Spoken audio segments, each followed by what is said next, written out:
नमस्कार. आजच्या नाटकाचा विषय स्वदेशीचा अभिमान विकसित भारताची ओळख. विषयाचे नाव आहे स्वदेशी वस्तू, तंत्रज्ञान आणि भारतीय नवकल्पना यांच्या माध्यमातून आत्मनिर्भर आणि विकसित भारत घडविण्याचा संदेश. नाटकाची पात्र आर्या, कॉलेजला जाणारी आधुनिक मुलगी, विदेशी वस्तूंना पसंती.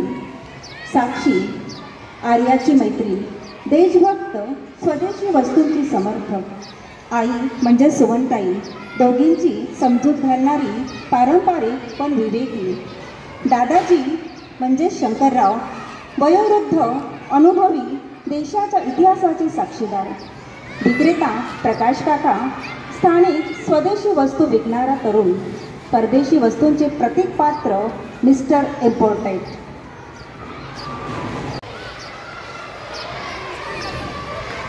बघ साक्षी, ही माझी अमेरिकन ब्रँडची बॅग आणि हा फोन सगळं काही इम्पोर्टेड आहे.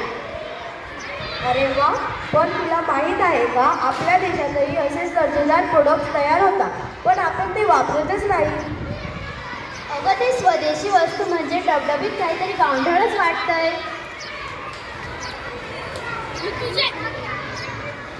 घ्या स्वच्छ खादीचे कपडे, हाताने बनवलेले वस्त्र पूर्णपणे स्वदेशी आहेत.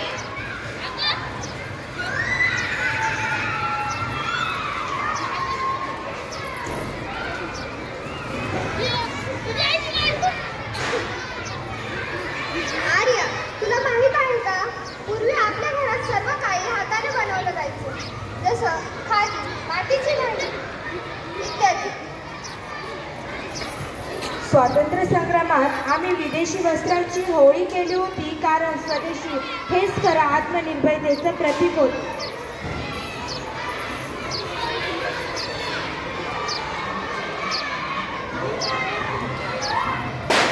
मीच आहे तुमचं सगळं, फॅशन, टेक्नॉलॉजी, ब्रँडेड स्टेटस.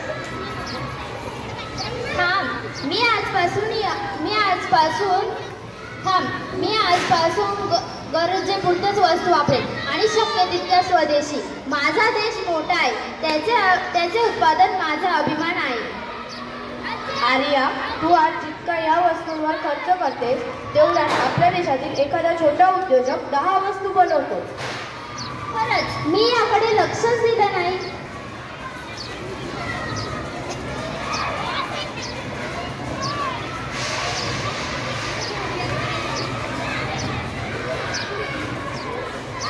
शाबास, हीच काही आत्मनिर्भरतेची सुरुवात.